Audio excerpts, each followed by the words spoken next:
എൻ്റെ ഒരു ഗ്രോത്തിൻ്റെ ഒരു ഭാഗം അന്നത്തെ എക്സ്പീരിയൻസുകൾ തന്നെയാണ്. അത് അവരുടെ ഒരു കളിയായിരുന്നു. അതായത് ഇതിൻ്റെ റേറ്റും കാര്യങ്ങളും കുറയ്ക്കാനും ഇതിന് മാർക്കറ്റ് ഒന്ന് ഡൗൺ ആക്കാനും നമ്മളെ ഇല്ലാണ്ടാക്കാനും ഒക്കെ ആയിട്ടുള്ള ഒരു സംവിധാനങ്ങളായിരുന്നു. ഈ 12 കണ്ടെയ്നർ വാങ്ങി റിജക്ട് ചെയ്തു.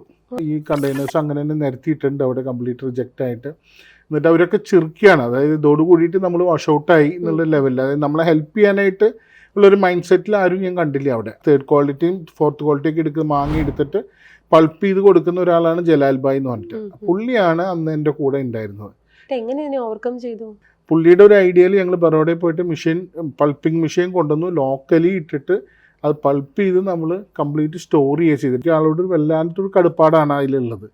അപ്പോൾ പുള്ളിയാണ് അത് നമ്മളെ ഹെൽപ്പ് ചെയ്ത് കംപ്ലീറ്റ് നമുക്ക് പൾപ്പ് ചെയ്ത് കയറ്റാനുള്ള ചങ്കുറ്റും ഇതൊക്കെ നമുക്ക് തന്നത്.